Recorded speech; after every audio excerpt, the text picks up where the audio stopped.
निजी शिक्षक संघ राजस्थान का प्रदेश अध्यक्ष हूं और जनता का चुना हुआ प्रतिनिधि हूं। मैं बताना चाहता हूं उसका जो विजन और एजेंडा है वो आप हम सबसे परे है।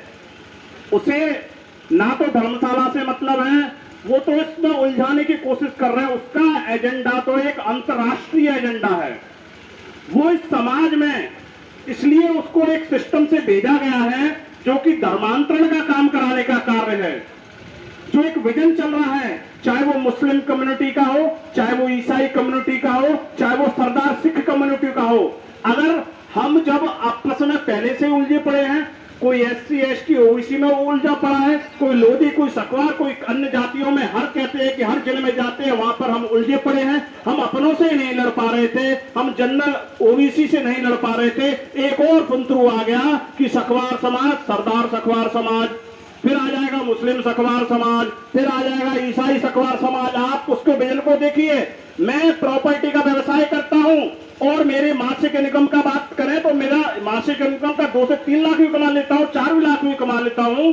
लेकिन मैं एक छोटी कार मेंटेन करता हूं, PA के नाम पे, ड्राइवर के नाम से एक आदमी को मेंटेन करता हूं। वो व्यक्ति इतनी बड़ी गाड़ी से मेंटेन करता है, आप सोचिए, सबको बांटता फिरता है।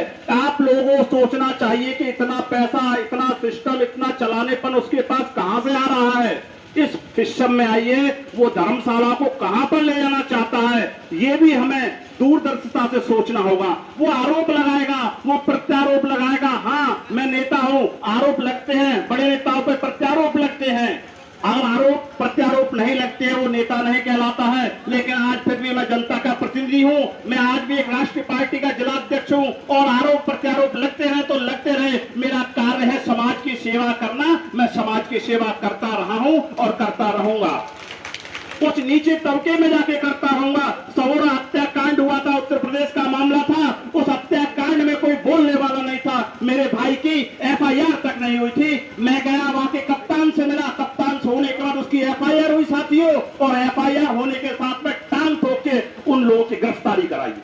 आप सोचिए, बड़ा जो SC ST का एक्ट लगता है, मर्डर का केस लगता है, पूरी कार्रवाई हुई साथियों। उन्होंने अपनी एड़ी से चोटी का जोर लगा लिया। क्यों? क्योंकि सामान्य वर्ग के थे, उन्होंने एड़ी से चोटी का जोर लगा लिया। और क्या पता है आपको, उन्होंने अपना केस कहां से, पिनाक से हटवा के कहां लेके आ गए, खेरागढ़ लेके आ गए। मैं कल ही गया SSP से, और SSP साहब ईश्वरी कृपा से SC समाज से थे। उन्होंने मुझे विश्वास दिलाया कि आपके भाई का कत्ल हुआ है। उस पर जब कत्ल हुआ है, गरीब की छोटे उसके भाई की पत्नी और बच्चे गए थे, उसे तरस आया, वास्तव में उसके साथ गलत हुआ है और उस पर कार्रवाई होगी। और बताना चाहता हूं, जिस मेरे भाई पे कोई भी अदर समाज का व्यक्ति कार्रवाई करता है, मैं उसके साथ खड़ा हूं, हर तरीके से खड़ा हूं। साम दाम दंड भेद सब नीति जानता हूं। लेकिन आप समझने की कोशिश करिए, वो चाणक्य है, वो बहुत सरदार, बहुत आगे तेज है, उसका विजन कुछ और है, वो आपको खत्म करने आया है। उस विजन को समझना होगा। आप देखिए 23 तारीख मीटिंग का एजेंडा, 23 तारीख का मीटिंग का एजेंडा आपके सबके व्हाट्सएप ग्रुप पे होगा। वो लगाता रहे मुझ पर आरोप प्रत्यारोप लगते रहते हैं, कोई फर्क नहीं पड़ता। अगर आरोपी नहीं होंगे, प्रत्यारोपी नहीं होंगे तो सरकार भी तो है, कानून भी तो है। क्या जो अपराध करेगा जेल में नहीं जाएगा? क्या जो अपराध करेगा पुलिस में नहीं जाएगा? लेकिन आज तक कोई बता दे कोई अपराध जो तो छपते रहते हैं। बड़े लोगों का काम है, बड़े लोगों की तो FIR लाखों रुपए देके तो अखबार में छपाई जाती है।